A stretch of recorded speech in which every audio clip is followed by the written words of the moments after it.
നമസ്കാരം. മലയാളി വാർത്ത ഇൻസൈഡിലേക്ക് സ്വാഗതം. ഗോലാൻ കുന്നുകൾ അത് ഇസ്രയേലിൽ നിന്നും ഒരു വലിയ സ്വപ്നമായിരുന്നു. 2021 അന്നത്തെ ഇസ്രയേൽ പ്രസിഡന്റ് നെപ്താലി ബെന്നറ്റ് പറഞ്ഞു, ഗോലാൻ കുന്നുകളിലേക്കുള്ള കുടിയേറ്റം ഞങ്ങൾ ഇരട്ടിയാക്കും. ദശലക്ഷക്കണക്കിന് ഡോളർ ചെലവഴിച്ചാണ് കുടിയേറ്റം കൂടുതൽ ശക്തിപ്പെടുത്തിയത് ഇസ്രയേൽ. അരനൂറ്റാണ്ടിന് മുൻപ് സിറിയൻ മണ്ണിൽ നിന്ന് പിടിച്ചെടുത്ത ഗോലാൻ കുന്നുകളുടെ ചരിത്രം അത് ഇസ്രയേലിൽ നിന്നും ഒരു വീര ഇതിഹാസമാണ്. 1967 നടന്ന 6 ദിന യുദ്ധം. ആ യുദ്ധത്തിൽ ഇസ്രയേൽ പിടിച്ചെടുത്തത് ഗോലാൻ കുന്നുകളും ഈജിപ്തിന്റെ വലിയൊരു ഭാഗം പ്രദേശങ്ങളും. സൂയസ് കനാലിന് ഇപ്പുറമുള്ള ഈജിപ്തിന്റെ വലിയൊരു ഭാഗം അന്ന് ഇസ്രയേൽ സ്വന്തമാക്കിയിരുന്നു. പിന്നീട് സമാധാന ഉടമ്പടിയുടെ ഭാഗമായി ഈജിപ്ത് മണ്ണ് ഇസ്രയേൽ തിരിച്ചു നൽകി. എന്നാൽ ഗോലാൻ കുന്നുകൾ അവർ വിട്ടുകൊടുത്തില്ല. ഗോലാൻ കുന്നുകൾക്കുമേലുള്ള ഇസ്രയേൽ നിയന്ത്രണത്തെ മുൻ US പ്രസിഡന്റ് ഡൊണാൾഡ് ട്രംപ് പൂർണ്ണമായും അംഗീകരിച്ചിരുന്നു. ട്രംപിന്റെ നയങ്ങളിൽ മാറ്റം വരുത്താൻ അമേരിക്കൻ ഭരണകൂടം ആഗ്രഹിക്കുന്നില്ല എന്ന് പിന്നീട് ഭരണത്തിൽ വന്ന ജോ ബൈഡനും ആവർത്തിച്ചു പറഞ്ഞു. അമേരിക്കയുടെ ഈ അനുകൂല മനോഭാവം പരമാവധി മുതലെടുക്കാനായിരുന്നു ഇസ്രയേൽ ശ്രമിച്ചത്. എന്തുകൊണ്ടാണ് ഇസ്രയേലിന്റെ കുടിയേറ്റ പദ്ധതിക്ക് പൂർണ്ണ അനുകൂല മനോഭാവം അമേരിക്ക പ്രകടിപ്പിച്ചത്? 2021 അന്ന് കുടിയേറ്റ പദ്ധതികൾക്കായി ഇസ്രയേൽ മാറ്റിവെച്ചത് $30 കോടി. ഗോലാൻ കുന്നുകൾ തങ്ങൾക്ക് തിരികെ വേണം എന്ന ആവശ്യം എല്ലാ കാലത്തും സിറിയ ഉന്നയിച്ചിരുന്നു. എന്നാൽ സിറിയയിലെ അസദ് ഭരണകൂടം താഴെ വീണതിന് തൊട്ടു പിന്നാലെ നമ്മൾ കാണുന്നത് ഗോലാൻ കുന്നുകളുടെ ബാക്കി ഭാഗം കൂടി സ്വന്തമാക്കുന്ന ഇസ്രയേലിനെയാണ്. ഒപ്പം മൗണ്ട് ഹെർമോൺ തങ്ങളുടെ നിയന്ത്രണത്തിലാക്കി. നിലവിൽ 1 ലക്ഷത്തോളം ആളുകളാണ് ഗോലാൻ കുന്നുകളിൽ താമസിക്കുന്നത്. ആ ജനസാന്ദ്രത ഇരട്ടിയാക്കുമെന്ന പ്രഖ്യാപനവും ഇപ്പോൾ ഇസ്രയേൽ നടത്തുന്നു. എന്തുകൊണ്ടാണ് ഗോലാൻ കുന്നുകൾ ഇത്രയധികം പ്രാധാന്യമേറുന്നത് ഇസ്രയേലിന്? ഗോലാൻ കുന്നുകളെക്കുറിച്ച് നിരവധി പരാമർശങ്ങളുണ്ട് ബൈബിളിൽ. ഒപ്പം ഇസ്രയേൽ എന്നും സ്വപ്നം കണ്ട പ്രദേശം തന്നെയാണ് ഗോലാൻ കുന്നുകൾ. 1948 മെയ് 14 ഇസ്രയേൽ സ്വാതന്ത്ര്യം പ്രഖ്യാപിച്ചു. എന്നാൽ 24 മണിക്കൂറിനുള്ളിൽ Egypt, Jordan, Syria, Lebanon, Iraq എന്നീ രാജ്യങ്ങളുടെ സംയുക്ത സേന ഇസ്രയേലിന് നേർക്ക് ആക്രമണം ആരംഭിച്ചു. തങ്ങളുടെ പൂർവിക മാതൃരാജ്യത്ത് തിരികെ നേടിയ പരമാധികാരം സംരക്ഷിക്കാൻ ഇസ്രയേൽ സൈന്യം പുറത്തിറങ്ങി. തുടർന്നുണ്ടായ 15 മാസ യുദ്ധം സ്വാതന്ത്ര്യ സമരം എന്ന പേരിൽ ഇസ്രയേൽ പിന്നീട് ചരിത്രത്തിൽ രേഖപ്പെടുത്തി. ഒടുവിൽ ഐക്യരാഷ്ട്രസഭയുടെ ഇടപെടലുകളെ തുടർന്ന് 1949 യുദ്ധം അവസാനിച്ചു. 1951 അവസാനമായപ്പോഴേക്കും അന്ന് പുരുഷന്മാരും സ്ത്രീകളും കുട്ടികളും ഉൾപ്പെടെ ഇസ്രയേൽ ജനത 6,87,000 മാത്രം. അതിൽ തന്നെ 3 ലക്ഷത്തോളം പേർ അറബ് രാജ്യങ്ങളിൽ നിന്നെത്തിയ അഭയാർത്ഥികളായിരുന്നു. അവരെ കരുതലോടെ ചേർത്ത് പിടിച്ചു ഇസ്രയേൽ. സാമ്പത്തിക പരാധീനതകൾ ഇസ്രയേൽ മറികടന്നത് അമേരിക്കയുടെ സഹായങ്ങൾ ഒന്നുകൊണ്ട് മാത്രം. ലോകമെമ്പാടുമുള്ള ജൂതന്മാരുടെ സംഭാവനകൾ ഇസ്രയേലിനെ പിടിച്ചു നിർത്തി.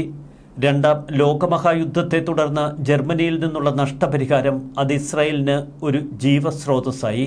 ഇപ്പോൾ ഗോലാൻ കുന്നുകൾ എന്നറിയപ്പെടുന്ന ബാഷാൻ പ്രദേശം ഗോത്രപിതാവായ എബ്രഹാമിനും ഇസ്രായേൽ ജനത്തിനും ഉൽപ്പത്തി പുസ്തകം 15-ാം അധ്യായത്തിൽ കൃത്യമായി പ്രഖ്യാപിച്ചിരിക്കുന്ന സ്ഥലമാണ്. ആ ശാശ്വത ഭൂമി ഉടമ്പടിയിൽ ഗോലാൻ കുന്നുകളെക്കുറിച്ച് കൃത്യമായ പരാമർശമുണ്ട്.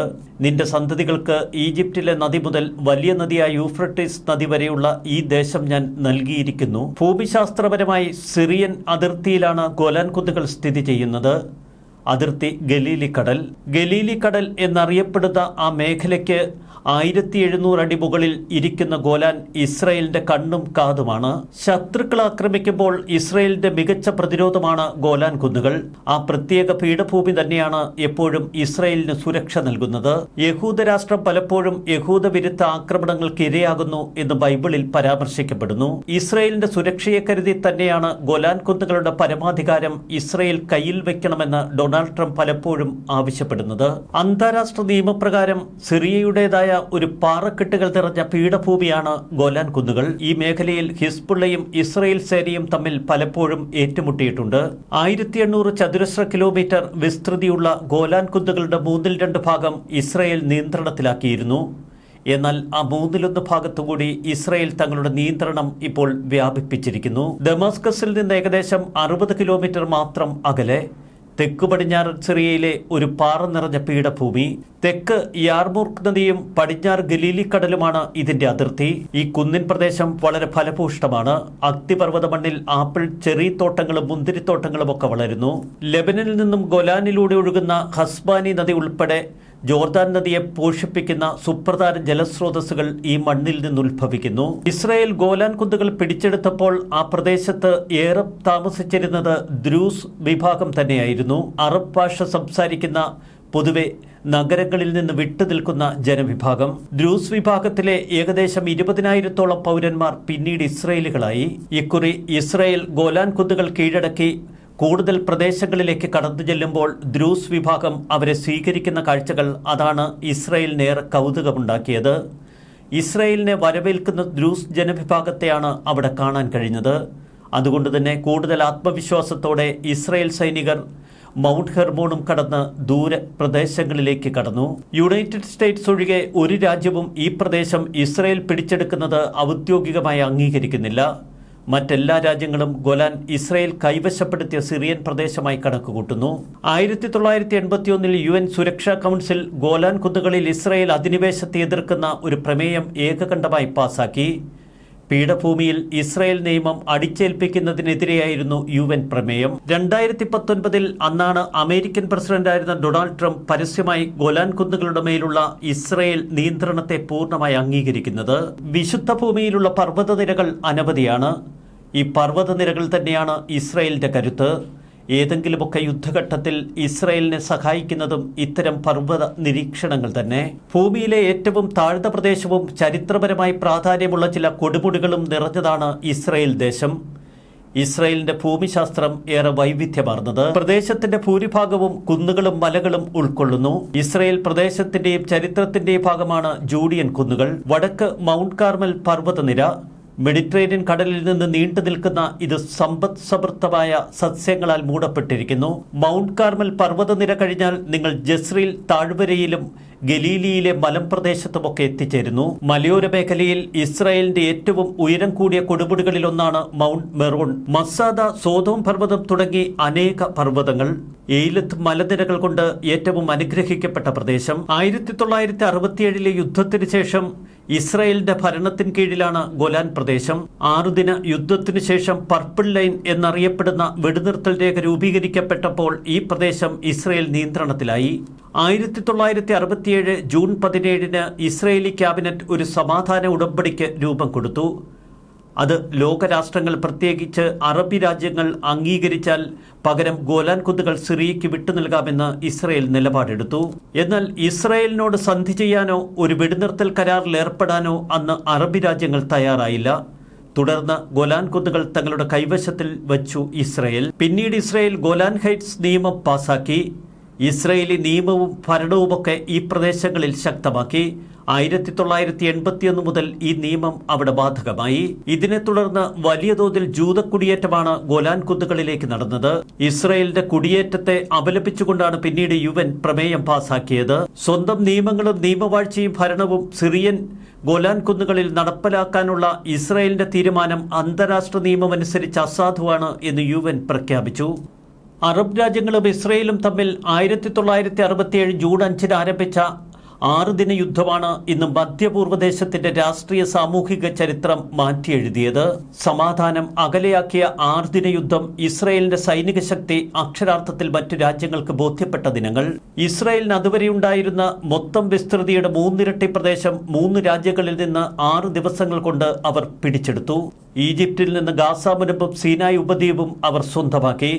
ജോർദാനിൽ നിന്ന് കിഴക്കൻ ജെറുസലേം അടക്കം വെസ്റ്റ് ബാങ്ക്, സിറിയയിൽ നിന്ന് ഗോലാൻ കുന്നുകൾ. വെസ്റ്റ് ബാങ്കും ഗാസ മുനമ്പും സീനായ് ഉപദ്വീപും ഗോലാൻ കുന്നുകളുമൊക്കെ ഇസ്രായേൽ സ്വന്തമാക്കുന്നത് ശ്വാസമടക്കി ലോകം നോക്കി നിന്നു. പിന്നീട് 1979 ഇസ്രായേൽ സീനായ് വിടുന്നു. ക്യാമ്പ് ഡേവിഡ് കരാർ പ്രകാരമാണ് ഇത്തരമൊരു പ്രദേശം ഇസ്രായേൽ വിട്ടുകൊടുത്തത്. ഗോലാൻ കുന്നുകൾ 1981 ഇസ്രായേലിനോട് ഔദ്യോഗികമായി അവർ കൂട്ടിച്ചേർത്തു. വെസ്റ്റ് ബാങ്കിലും ഗാസ മുനമ്പിലും അധിനിവേശം തുടരുന്നുവെന്ന് ലോകത്തിന്റെ പരാതി. ഗാസയിൽ നിന്ന് 2005 ഇസ്രായേൽ സൈന്യം ഔദ്യോഗികമായി പിന്മാറി.